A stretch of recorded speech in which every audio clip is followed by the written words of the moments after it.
Independence doesn't happen overnight. It's built step by step. Hi, my name is Leah. As always, I'm here to empower women, empower mothers, empower families and dads. And today we're going to talk about encouraging independence in children. What does that do for the kids? When you encourage independence, the kids to develop confidence and also problem solving skills. This actually look like? It looks like letting children try out things. So if your child, how old, 1.5 year old, wants to hold things, lifting up like a box of books, you can see that clearly it's too heavy for him, but he is trying. So you allow him to do that, or you can remove a few so that he's able to actually lift it or manage it. That encourages independence. It could be something like when you're feeding him, he takes the spoon and he wants to feed himself. So he's learning in that respect. He's learning how to be independent, how to independently feed himself. And as you keep doing that, it helps him to then learn how to feed himself all the time. Or you can also start something and then they continue from there. For example, at the nursery where my baby goes, he came back, he went in a very short period of time, he was feeding himself. So I didn't know, I was trying to find out where did that come from, because we were feeding him, and then after some time you want to feed him and he wouldn't allow you to feed him. He'll just turn his mouth away and he doesn't want to be fed. So I asked nursery, like, what happened? What did you guys do?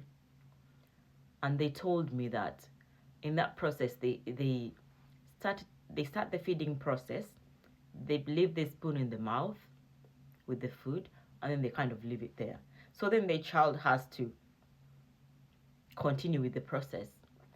And the more they kept doing that, then the child felt confident enough to be able to feed themselves. Yeah. So that is for babies. And that could look different for children of different age groups. Taking the bus, for example, for the first time, allowing them to take the bus, allowing them to go on the train by themselves, for example, to London, to Covent, to Birmingham, or to a city that is a little bit far away.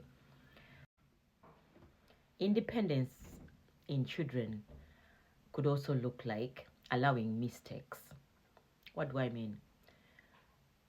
I know it's very hard, especially for us mothers, to allow our kids to make mistakes, because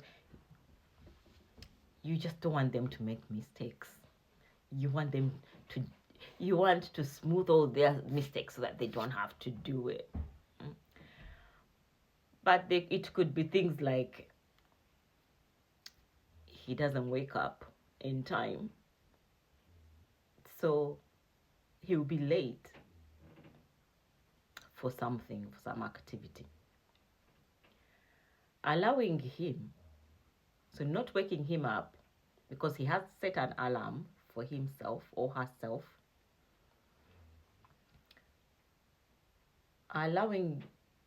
Holding yourself back to not wake them up. That is for the mother, trying to allow them to make the mistake.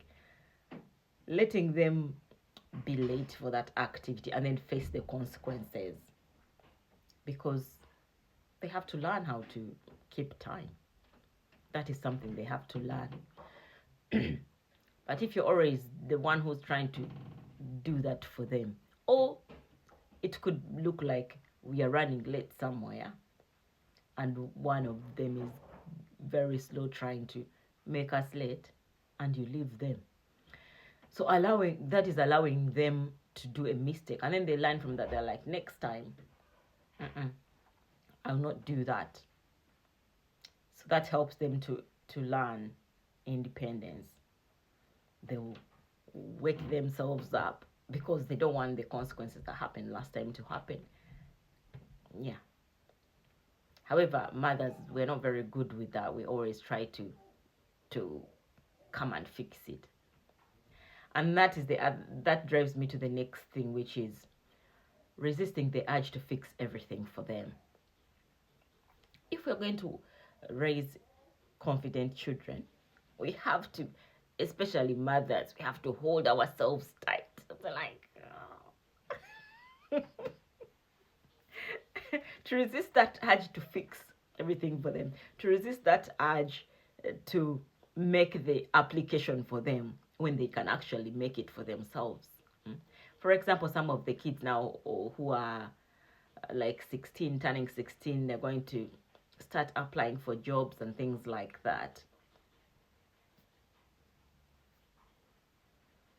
Noise. I can hear noise.